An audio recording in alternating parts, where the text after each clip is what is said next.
E nós vamos ler aqui hoje Hebreus capítulo 2, versos 5 a 18. E hoje eu quero pregar mais uma mensagem cristocêntrica.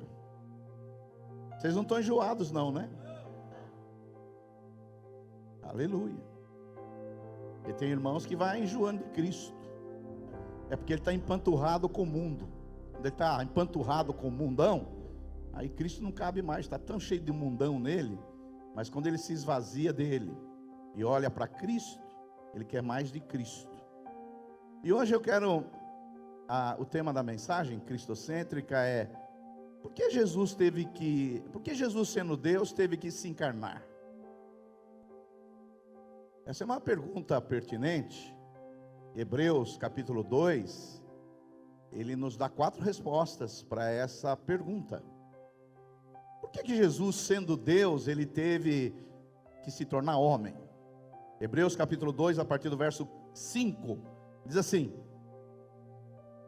não foi a anjos que ele sujeitou o mundo que há de vir, foi a Jesus, a respeito do qual estamos falando. Mas ninguém em certo lugar testemunhou dizendo: que é o homem para que com ele te importes? E o filho do homem para que com ele te preocupes? Ou como diz uma outra tradução, que é o homem para que te lembres dele, e o filho do homem para que o visites? Verso 7: tu o fizeste, o homem, um pouco menor do que os anjos, e o coroaste de glória e de honra. Verso 8: tudo sujeitaste debaixo dos seus pés. Ao lhe sujeitar todas as coisas, nada deixou que não lhe estivesse sujeito. Agora, porém, ainda não vemos que todas as coisas lhe estejam sujeitas. Vemos, todavia, aquele que por um pouquinho, foi feito menor que os anjos, Jesus, coroado de honra e glória, por ter sofrido a morte, para que pela graça de Deus, em favor de todos, experimentasse a morte. Ao levar muitos filhos à glória, convinha que Deus, por causa de quem e por meio de quem tudo existe, tornasse perfeito mediante o sofrimento o autor da salvação deles. Ora, tanto que santifica quanto os que são santificados provém de um só. Por isso Jesus não se envergonha de chamá-los de irmãos. Ele diz: proclamarei o teu nome a meus irmãos, na assembleia te louvarei. E também, nele porei a minha confiança. Novamente ele diz: aqui estou eu com os filhos que Deus me deu. Portanto, visto que os filhos são pessoas de carne e sangue, ele, Jesus, também participou dessa condição humana, para que, por sua morte, derrotasse aquele que tem o poder da morte, isto é, o diabo, e libertasse aqueles que durante toda a vida estiveram escravizados pelo medo da morte. Pois é claro que não é a anjos que ele ajuda, mas aos descendentes de Abraão. Por essa razão, era necessário que ele se tornasse semelhante a seus irmãos, em todos os aspectos, para se tornar sumo sacerdote, misericordioso e fiel, com relação a Deus, e fazer propiciação pelos pecados do povo. Porque, tendo em visto que ele mesmo sofreu quando tentado, ele, Jesus, é capaz de socorrer aqueles que também estão sendo tentados. Diga glória a Deus. Hoje nós queremos falar, meus irmãos, sobre por que Jesus precisou se encarnar. Você sabe, nós acabamos de ler um texto da Bíblia Sagrada, que é chamado a carta aos Hebreus. A carta aos Hebreus fala da ressurreição de Jesus, como Cristo está após a sua ressurreição. A carta de Hebreus é retratada como o 5º evangelho. Por quê? Porque a carta aos Hebreus conecta a antiga aliança com a nova aliança.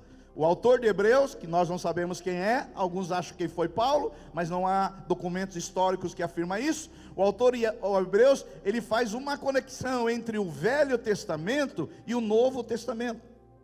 A carta aos Hebreus, ela coloca Jesus como o centro da Bíblia. Jesus não é só o centro do Novo Testamento, mas Jesus é o centro do Velho Testamento. E aqui, Hebreus fala da encarnação, quais foram os benefícios que Jesus trouxe, ou por que Jesus teve que se encarnar. Lá em João capítulo 1, verso 14, a Bíblia diz que Jesus, que é o Verbo se fez carne. O Verbo, ele tomou a nossa pele. O Verbo, ele se revestiu do nosso sangue, do nosso corpo. E João diz, olha, o Verbo, Jesus, ele se fez carne, ele se encarnou e ele habitou entre nós, cheio de graça e verdade. Ou seja, Jesus ele teve que se encarnar. Jesus teve que abrir mão da sua glória, se esvaziar da sua glória, abrir mão dos seus atributos, abrir mão do seu fulgor, do seu esplendor, e entrar no estado de humilhação, e se revestir com nossa pele, com nosso osso, com a nossa carne, com o nosso sangue. E João, ele diz, olha, e ele esteve entre nós, e vimos a sua glória como a unigênito do Pai. E aqui, esse texto de Hebreus, ele vai dizer 4 motivos por que Jesus teve que se encarnar, e quais os benefícios que a encarnação de Jesus trouxe para as nossas vidas. Quantos estão comigo aí? Digam glória a Deus. O primeiro motivo está aí no verso 5. Jesus, sendo Deus, teve que se encarnar para restabelecer a dignidade humana que havia perdido na queda. Olha o verso 5.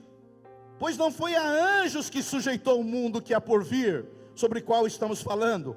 Antes alguém em certo lugar deu pleno testemunho dizendo, que é o homem para que te lembres dele, e o filho do homem para o que visites, fizeste um pouco menor do que os anjos, e de glória e de honra o coroaste. Primeira razão porque Jesus teve que tomar a nossa pele, se encarnar, se tornar como um de nós, é para trazer a dignidade a você, a mim, à humanidade. Você sabe que o homem, a mulher, eles foram criados à imagem e à semelhança de Deus. Está lá no Gênesis capítulo 1, verso 26.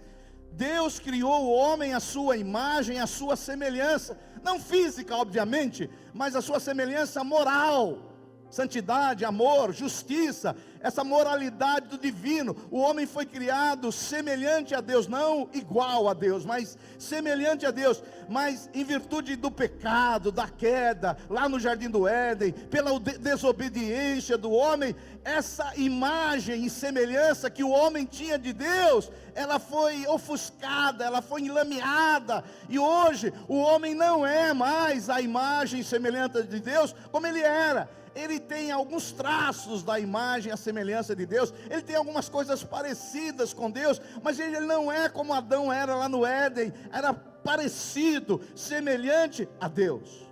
O homem, ele foi colocado lá no jardim do Éden para ser o gestor do mundo. Deus falou, olha, você vai ser a minha imagem e semelhança, e você vai dominar, você vai ser o gestor, você vai cuidar das aves, você vai cuidar dos répteis, você vai cuidar dos animais, você vai cuidar das plantas, você vai cuidar desse mundo. O homem, ele era o gestor, mas quando o homem caiu, quando o homem desobedeceu, quando o homem se lameou, essa imagem, esse domínio, eles foram ofuscados, eles deixaram de ser na sua inteireza. Então hoje o homem, ele não é mais a imagem e a semelhança de Deus como ele era no Éden. Ele tem algumas semelhanças ainda, mas não como. É só você abrir os jornais todos os dias que você vai ver o quanto os homens aprontam. É só você olhar para dentro de você mesmo, os seus desejos às vezes pecaminosos. Então hoje, nós temos algumas coisas que sobraram da imagem, da semelhança de Deus, e o homem perdeu isso. E um dos motivos porque Jesus veio, se encarnou, é para trazer isso de volta. É para trazer essa dignidade de volta. É para trazer essa autoridade ao homem de volta, esse domínio novamente. E uma ilustração que serve bem para você entender como o homem foi ofuscado na imagem de Deus. Imagine você numa noite bonita, e ultimamente está fazendo umas noites lindas, você vê a lua cheia brilhando, E se você, por exemplo, num dia de lua cheia, que tenha chovido, e tem chovido muito também, e você vê uma poça d'água, às vezes olhando na poça d'água com água límpida, você consegue ver a lua. Já viram? A lua numa poça d'água, já viram? E ali, quando a água é limpa, você vê a imagem. Vamos pensar que a lua seja Deus, e você olha para o homem numa poça límpida, você vê a imagem da lua. O homem era assim. Mas depois que o homem caiu, lá no Jardim do Éden, é a mesma coisa que você querer olhar agora a lua numa poça de água suja. Você olha para a poça, mas você consegue ver a imagem da lua? Não. Foi isso que aconteceu com o homem. É uma ilustração que às vezes clareia.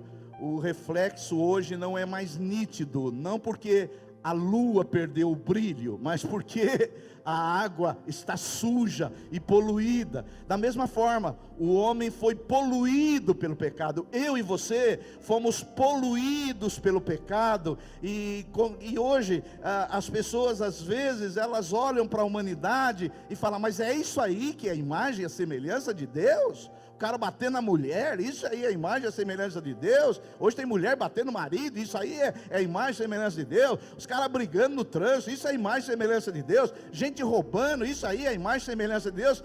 Aliás, o mundo sobrou pouco da imagem e a semelhança de Deus. E ainda bem que tem pouco, porque se não tivesse sobrado nada, hoje nem haveria mais humanidade.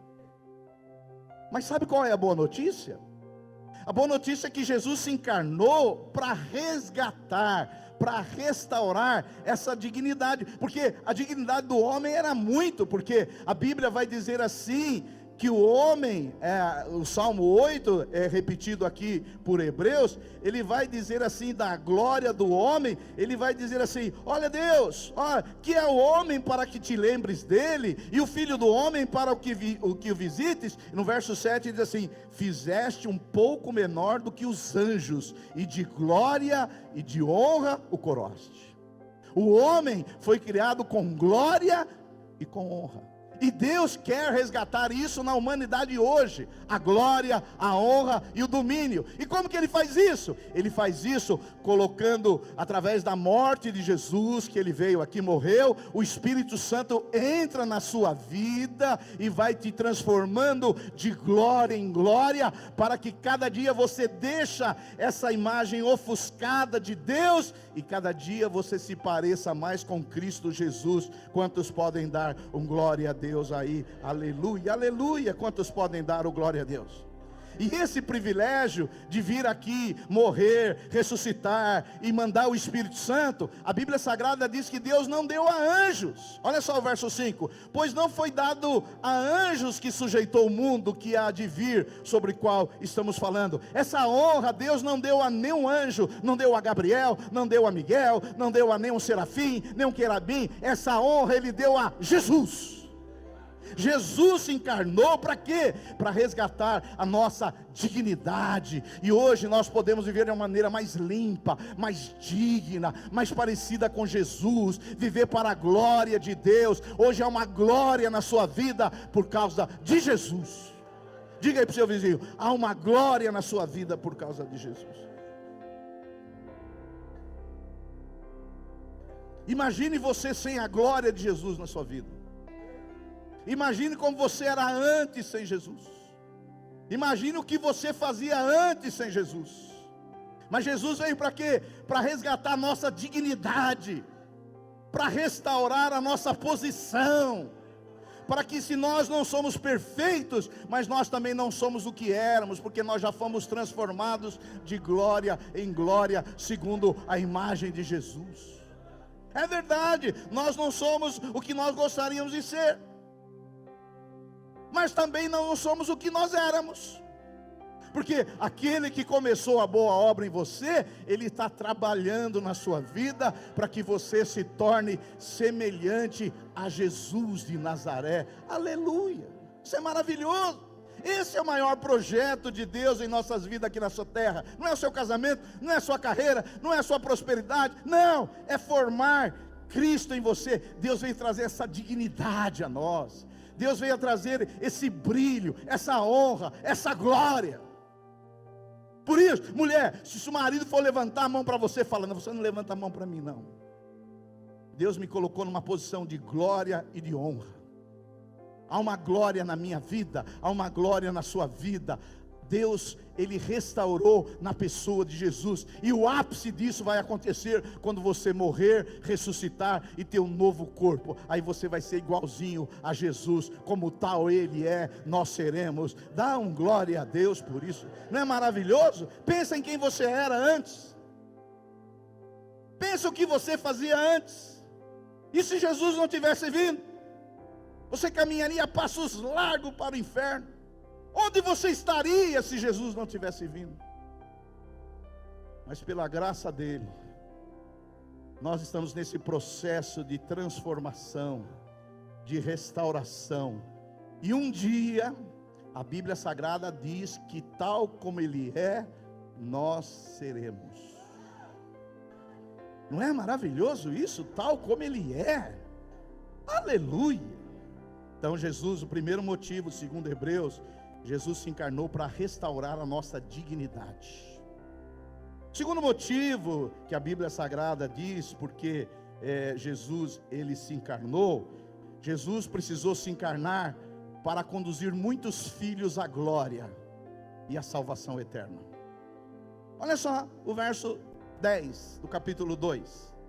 Porque convinha que aquele, Jesus, por cuja causa e por quem todas as coisas existem. Olha só. Porque convinha que aquele por cuja causa e por quem todas as coisas existem, conduzindo muitos filhos à glória, aperfeiçoasse por meio de sofrimentos o autor da salvação deles. Diga glória a Deus. Jesus aqui, meus irmãos, ele é chamado como autor da salvação deles. Então quando você reconhece a sua pecaminosidade, que você precisa ser restaurado por Jesus, e reconhece Ele como Salvador da sua vida, Jesus, Ele é o autor da sua salvação. Quando você crê no Filho de Deus, Ele te conduz à glória, e não só conduz à glória, Ele conduz você também à salvação eterna. Deus te deu a salvação eterna. Então, a salvação é uma dádiva de Deus. A salvação eterna é um presente de Deus. A sua salvação foi planejada por Deus. A sua salvação foi executada por Deus. E a sua salvação é garantida por Deus. Aleluia. Aleluia. Por isso que nós somos uma igreja cristocêntrica. E uma igreja cristocêntrica não acredita que se perde a salvação. Talvez você ainda veio de uma igreja dessas, que acredita que a salvação se perde. E você vive aí preocupado, né? Porque na teologia que você aprendeu, hoje você é salvo, mas amanhã você pode estar perdido. Hoje você é filho de Deus, mas amanhã você pode ser filho do diabo.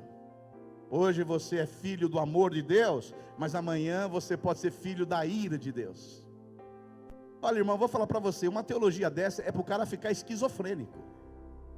É para deixar o cara maluco, porque você já imaginou a insegurança que a pessoa vive? Imagina, eu tenho meu filho que está lá ajudando na cabine de som. Hoje ele é meu filho, e amanhã ele não sabe se vai ser meu filho.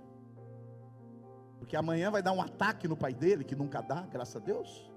Vai dar um ataque de ira, e ele pode fazer alguma coisa errada, e eu vou falar para ele: você não é mais meu filho. Agora, se eu não sou, eu miserável, pecador, não sou capaz de fazer isso com meu filho, você acha que o Deus que morreu por você na cruz, um dia Ele vai te considerar que você não é mais filho? Quer dizer, você agora não é mais nova criatura, você agora vai ser uma velha criatura. Aquele que te declarou justo, agora Ele vai te declarar injusto. Aquele que colocou o Espírito Santo em você, agora fala: não, tira o Espírito dele. Deixa eu falar para você, não dá para viver uma vida cristã assim, meu irmão. Se você ainda é daqueles que vieram dessas igrejas, por favor, ouça gente, pregadores que falem do Evangelho. Porque o Evangelho não te traz medo, o Evangelho não te traz insegurança, o Evangelho te traz segurança, segurança de ser salvo. E você acredita que não veio no culto hoje para ser salvo, você veio porque você já é salvo. Você veio orar não com medo de Deus te mandar para o inferno, você vem orar porque aquele que te tira do inferno é digno do seu amor. Quantos podem dar glória a Deus? Então é bom que você entenda que a sua salvação não é assim, um dia você levantou a mão e aceitou Jesus. A sua salvação, ela foi planejada por Deus. A sua salvação, ela foi executada por Deus. A sua salvação, ela foi aplicada por Deus. E a sua salvação agora é garantida por Deus. Jesus disse assim: as minhas ovelhas ninguém tira da minha mão. Quando você diz que perde a salvação, você está dizendo: esse Jesus que eu sirvo, ele é fraco. Esse Jesus que eu sirvo, ele não consegue me manter na mão dele, porque vem o diabo, aí vem o mundo e me tira da mão dele. Mas graças a Deus que nós não somos esse tipo de igreja. Pregamos o evangelho todo para o homem todo, em todos os lugares. Aleluia. E esse Jesus maravilhoso, ele diz mais, olha só, ele diz assim, olha o versículo que diz assim, olha o versículo 11, está escrito: pois tanto os que os santifica, como os que são santificados, vêm todos de um só. Por isso, ele, Jesus, não se envergonha de chamá-los de irmãos. Eu não sei você, mas eu já tive vergonha de chamar alguns irmãos de irmão. Eu já tive, hoje não tenho mais. Eu tinha uns irmãos que aprontavam umas coisas, que a turma falava assim: é seu irmão? Ah, não sei, talvez. Mas a Bíblia Sagrada, ela vai dizer assim, que Jesus, ele não se envergonha de nos chamar de irmãos. E a Bíblia Sagrada, ela vai dizer no versículo 11 assim, olha: pois tanto o que santifica, como os que são santificados, vem de todos um só. Eu quero dizer para você uma coisa importante, porque todos aqueles que são salvos, eles querem viver uma vida santa. Eu sei que as pessoas que ouviram o evangelho errado, elas acham assim: ah, esse negócio de certeza de salvação, então se é assim, eu vou agora viver no pecado. Já que eu fui salvo, agora eu vou cair na gandaia. Já que eu fui salvo, agora eu vou cair na lama. Se você pensa assim, é que você não se converteu. Porque quem teve uma experiência de ser uma nova criatura, ele quer viver longe do pecado. Ele não quer se enlamear, ele quer ficar perto de Jesus. Então nós não fomos salvos apenas, Deus salva do pecado, mas salva no pecado. E agora nós, como salvos, como por causa da graça de Cristo, nós queremos viver uma vida santa, porque a Bíblia diz que sem a santificação ninguém verá o Senhor.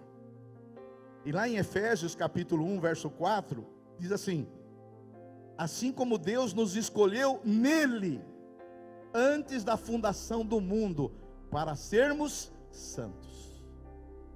Então eu sei que às vezes as pessoas falam: ah, tá vendo, pastor, aquele cara era membro da igreja, aquele cara era líder na igreja, aquele cara era um diácono, era um presbítero, e agora ele está aprontando todos, e vocês ficam falando em certeza de salvação. E aí você ignora uma promessa bíblica, um princípio bíblico, por causa de um charlatão que estava no nosso meio, mas não era dos nossos. Por causa de um charlatão, por causa de um cara hipócrita que viveu apenas de aparência, você vai contra o princípio da Bíblia. Não, eu não olho para aqueles que estavam nós e está lá no pecado. Eu olho para aqueles que estão hoje aqui, servindo a Deus e amando a Jesus. É para esses que eu olho. Por isso, que se você é salvo, você quer viver em santidade. Se você é salvo, você quer agradar a Deus. Se você é salvo, você quer ser transformado. Se você é salvo, você quer ser diferente. Agora, não significa necessariamente que um salvo não peca. Lá em 1 João capítulo 1 verso 18, o apóstolo vai dizer assim: se dissermos que não temos pecado, enganamo-nos a nós mesmos, e a verdade não está em nós. Existe uma diferença entre viver na prática do pecado para uma pessoa que peca eventualmente por um acidente. Quantos entendem que eu estou falando? Dá um glória a Deus. Por exemplo, se eu vou daqui na Bahia, é possível que fure o pneu do meu carro várias vezes. Mas se eu for daqui no shopping Mauá, será que o meu pneu furar 3 vezes é normal? É diferente. O pecado, para quem é salvo, ele pode ocorrer, mas ele é uma eventualidade. Agora, para quem vive na prática do pecado, não. Ele gosta de falar do pecado. Eu vejo umas pessoas na rede social que eles falam do pecado na cara dura. Por quê? São pessoas que estão na lama. Mas obrigado porque Jesus veio. Jesus se encarnou. E Jesus, o primeiro motivo que ele se encarnou, para quê? Para restaurar a dignidade humana, para trazer glória para o homem, para que o homem se pareça mais com Jesus. O segundo motivo, porque Jesus veio para conduzir muitos dos seus filhos à glória, à salvação eterna. Não é para todos, mas Deus tem um povo que Ele elegeu para viver com Ele a eternidade. Diga glória a Deus. O terceiro motivo, porque Jesus teve que se encarnar, Jesus teve que tomar a nossa pele, se tornar como cada um de nós, está aí no versículo 14. Jesus precisou se encarnar para destruir o diabo e libertar os cativos. Olha só o verso 14. Visto, pois, que os filhos têm participação comum na carne e sangue, também ele, Jesus, igualmente participou dessas coisas, para que, por sua morte, destruísse aquele que tem o poder da morte, a saber, o diabo, e livrasse todo que, pelo pavor da morte, estava sujeito à escravidão por toda a vida. Jesus, ele teve que se encarnar, se tornar como um de nós, para destruir o diabo e libertar as nossas vidas do cativeiro. Por quê? As obras das trevas, eles conspiraram, porque eles achavam que matando Jesus, eles resolveriam as coisas. Os poderosos achavam que vamos matar esse Jesus, mas eles não sabiam que através da morte de Jesus havia um plano divino para libertar o homem, para destruir o diabo. Então aquela conspiração maligna viraram contra eles mesmos. A ponto de Paulo falar lá em Colossenses capítulo 2, verso 14, tendo cancelado o escrito de dívida que era contra nós, aleluia, e que constasse de ordenanças, o qual nos era prejudicial, removeu inteiramente, cravando na cruz, Jesus removeu toda a dívida que era contra nós. Portanto, nenhuma acusação há, mas para aqueles que estão em Cristo Jesus. E o verso 15 diz assim: e despojando, arrancando, tirando as armas dos principados e as potestades publicamente, os expôs ao desprezo, triunfando sobre eles na cruz, aleluia. Ou seja, Jesus na cruz, Ele cancelou todo escrito de dívida que era contra nós. Não há mais dívida. Eu vim dizer para você que nessa manhã, você não deve mais nada para Deus. Você não deve mais nada para Deus. Não é maravilhoso saber que nós não devemos nada e nenhuma acusação há mais? Por isso que o Espírito Santo nunca acusa. Quem acusa é o diabo. O Espírito Santo convence. Aleluia. Mas vamos supor que Jesus, ele pagou toda a nossa dívida. Está aí. Mas vamos dizer que um dia o pai, você aprontou demais, você caiu aí em coisas que não deveria cair, você é um marido terrível, uma mulher truculenta. Aí o pai fala, sabe uma coisa? Eu vou dar uma surra nesse cara, ele tem uma dívida para comigo. Eu vou pegar um chicote e vou dar no lombo dele e dela. Aí aparecia Jesus que diria: eu já paguei, pai, toda a dívida. E você sabe que juridicamente você não pode pagar uma dívida 2 vezes. Já está pago. A sua dívida está paga. Eu quero dizer alto para você entender. Você já foi num lugar que alguém pagou a conta para você? Não é maravilhoso quando alguém paga a conta? Um dia eu fui tomar café numa padaria legal, gostosa, tomei o café, tomei tudo que tinha. Aí veio um irmão querido, também tomou, né? E aí ele foi embora. Foi embora, e quando eu fui passar no caixa, a moça falou: já está pago. Eu falei: mas quem pagou? Aquela pessoa pagou. Você acha que eu fiquei feliz ou triste? Feliz. Agora Jesus não pagou um cappuccino nem um pão de queijo para você. Jesus pagou uma dívida impagável. Ele disse: está cancelado, está paga. Aleluia. Aleluia. Aleluia. Aleluia. Mas Jesus não só pagou a nossa dívida. O versículo 15 diz assim, que Jesus ele despojou. O que é a palavra despojar? Ele tirou, ele arrancou os principados e a potestade publicamente e o expôs ao desprezo na cruz. Então, Jesus ele também veio, para quê? Para destruir aquele que tinha o poder da morte, o diabo. A morte estava no poder do diabo, mas hoje a morte não está mais na mão do diabo. Você só vai morrer o dia que Jesus quiser.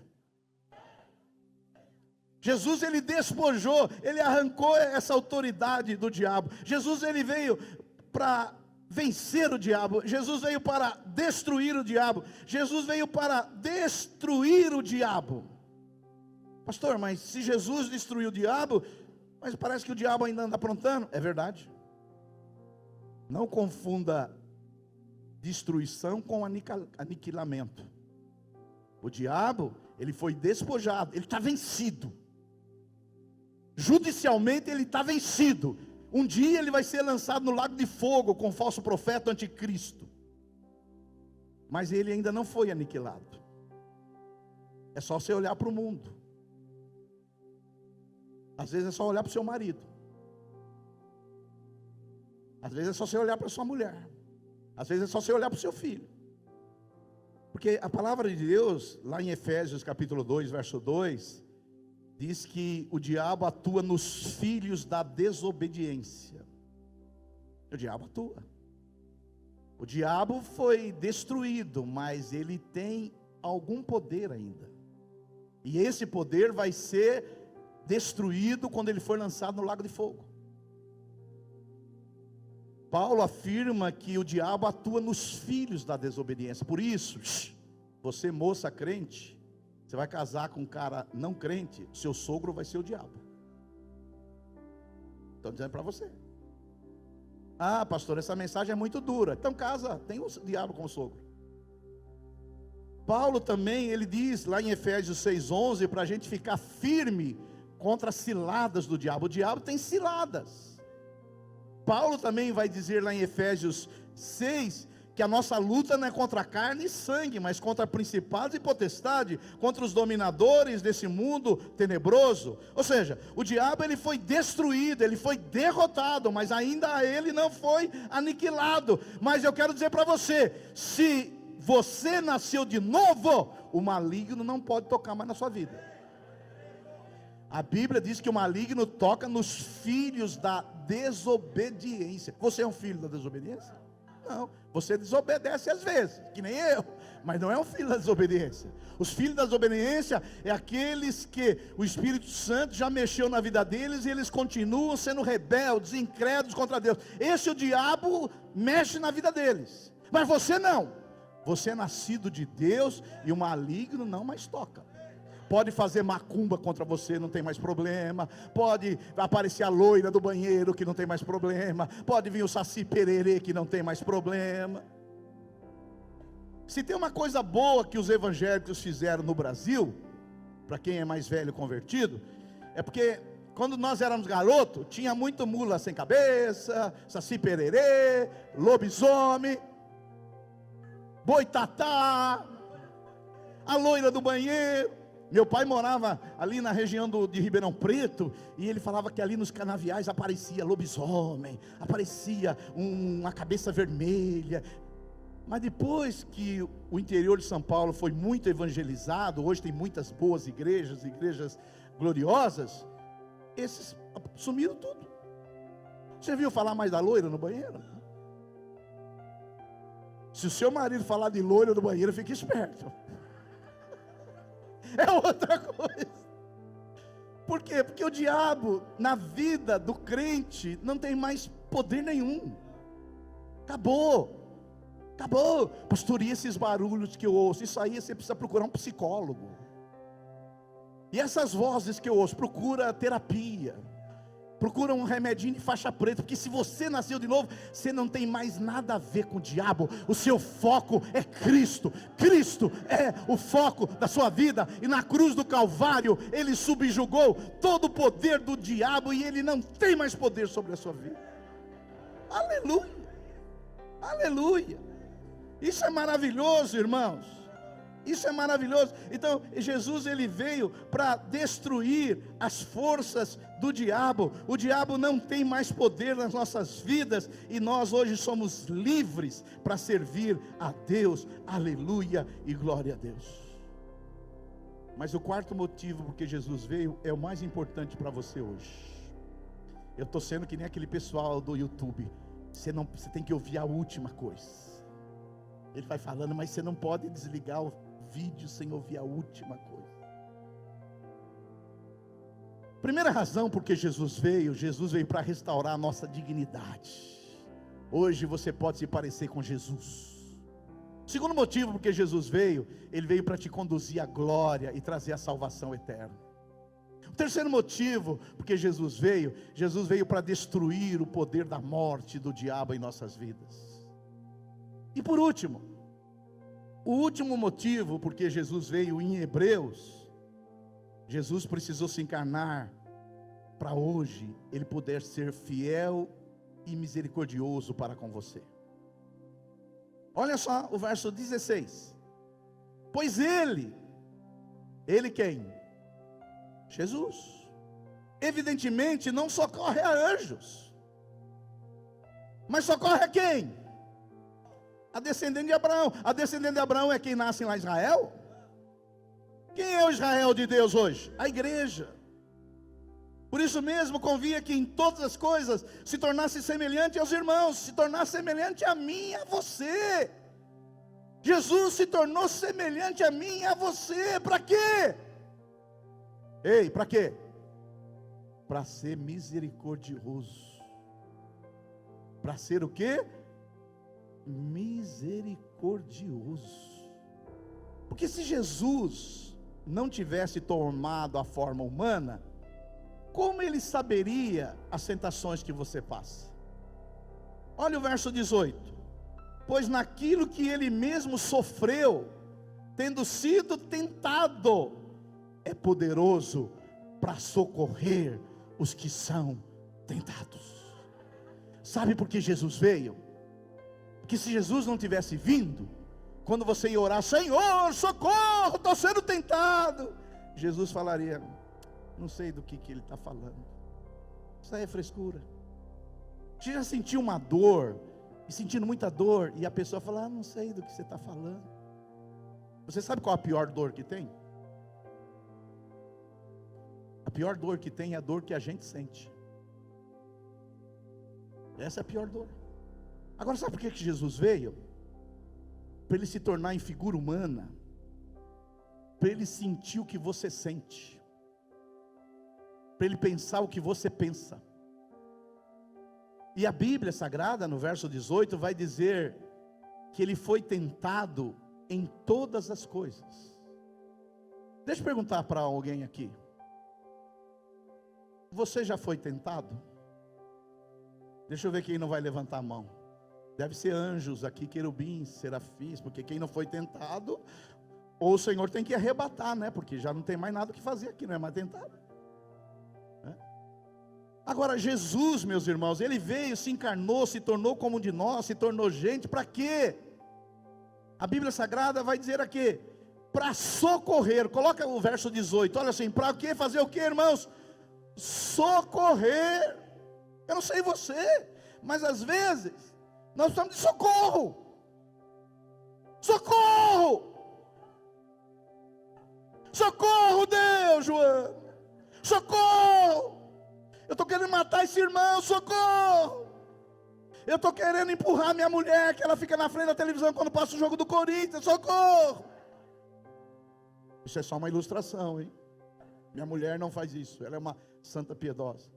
Socorro, Senhor! Socorro, Senhor! Porque eu estou devendo 5 mil no cartão de crédito e eu quero comprar mais um sapatinho.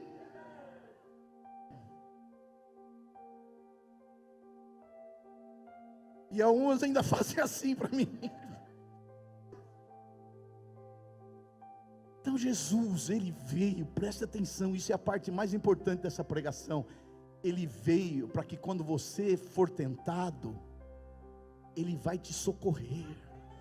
Por isso que quando você for muito tentado, você fala, socorro, Jesus! E a palavra socorro aqui, no original grego, é gritar alto. Não é assim, socorro, Jesus, socorro. Não, socorro, socorro. A Bíblia Sagrada diz que Ele veio para nos socorrer, que Ele veio trazer salvação para nós, que Ele veio o quê? Nos socorrer. E Ele veio socorrer quem? Os filhos de Abraão. Ele não veio socorrer cachorro, não. Ele veio socorrer os filhos de Abraão. Os filhos de Abraão, nós somos os Israel de Deus e a igreja de Deus. Não é quem nasce em Israel, não. Eu sei que você é apaixonado por Israel, mas aqui não está falando de Israel não, filho. Nós somos o Israel de Deus hoje. Eu estou dizendo isso porque hoje em dia Ele veio socorrer os filhos de Abraão. Diga, eu sou filho de Abraão. Porque hoje, ei, preste atenção, tem gente que não quer ter mais filho. Tem gente que só quer ter cachorro e gato. E Deus não veio para socorrer cachorro e gato. Nem adianta orar pelo seu cachorro e seu gato. Jesus não veio para isso. Nós tivemos na Europa agora, alguns meses atrás, e possivelmente alguns portugueses estão assistindo. Nós temos a igreja no Porto. Os portugueses não querem ter mais filho não, eles só querem ter cachorrinho. De manhã você não vê nenhuma criança. Aliás, você vê uma criança, você tira uma foto, você não vai ver outra. É os cachorrinhos. Aí, teve uma irmã que veio perguntar para mim assim, pastor, se cachorro não vai para o céu, eu também não quero ir. Eu falei, olha filho, isso aí é problema seu. Porque deixa eu falar para você, Deus fez 3 criaturas. Deus fez os animais, que é apenas corpo e sem alma. Deus fez os anjos, que tem alma, mas não tem corpo. O homem foi tão coroado, que o homem tem corpo, alma e espírito. E Deus não veio salvar o Shih Tzu. Fala mais uma raça aí. O Tigre, esses aí. Deus não veio salvar, Deus veio salvar os filhos de Abraão. Aleluia. Aleluia.